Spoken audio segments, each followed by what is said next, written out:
When I go on a quick hike, I want to take a few things, so I picked up this. What's happening, Panda Nation? Peter Von Panda here. I just picked this up. It's by Mars Skin.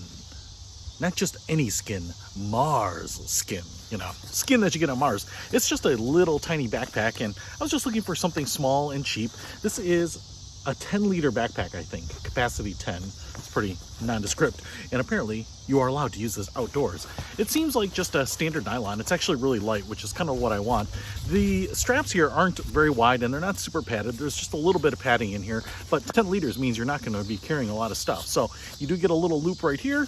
Carry it by the fingers. You can put these straps on. They're kind of just like day pack straps. There are a couple straps here so that you can pull down or carabine or clip something to it. Just plastic little buckles right there. There's no hip strap or anything like that. There's no padding on the back here. As you might be able to see, very, very thin.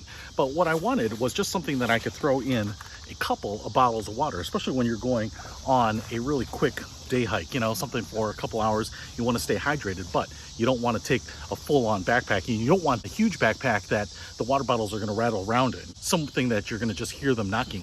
You have this little paracord pull right here, and it kind of goes halfway down the backpack, and I can open it up like this, and here's where I get my 10 liters. As you can see, nothing super fancy, just nylon lined, no inside pockets or anything. But on the outside here, we actually have another little zipper here, so we get a little pocket right here. So if you want things quickly accessible, you know, a knife, a map, those types of things, I think that's actually a pocket for my cell phone, my car keys, that stuff. I can throw that in there separately. So does this work? I've got two 1-liter bottles here.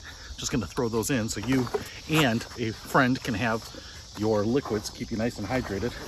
One of the things I wish is maybe it had a pull on the other side too, so I could pull it up from both sides here and just have the zippers at the top, but it's just one zipper that goes all the way around. And then if I go ahead and throw this little bad boy on, even with my big frame, yeah, that fits on pretty nicely. I can cinch that down. So let's go hiking. All right, so one thing I was nervous about is just something, you know, this low cost, you know, pretty simple construction, not all the bells and whistles that you would find on a much bigger backpack. You know, will it hold up and will it be comfortable while you're walking? You know, especially with the thin straps here, I was a little worried about that, but I think they're fine. You don't really need something super breathable. You don't need something super padded when you're not really carrying a lot of weight. I don't know how much 2 liters weighs, but I'd say maybe 3 pounds or something. So you've got that, keys, your cell phones, maybe electronics, a camera, that kind of stuff, just for a day hike going out. This is perfect because I can throw it in. I don't know how many times I've been out hiking and I've been carrying my Nylon water bottle by my fingers on that little plastic loop. And I'll tell you what, dude, that gets tiring real fast. So I really like having this in the back here. Keep my hands free, talk, swing, have a natural gait to things. And so even a small backpack like this makes a huge difference, especially on this hike. So if you want to pick up this 10-liter small day pack to carry around your water bottles and your little personal items and make your walk and your life a little more enjoyable, I'll put a link to it in the description below. Peter Von Panda, out. We can discover more and explore so much deeper.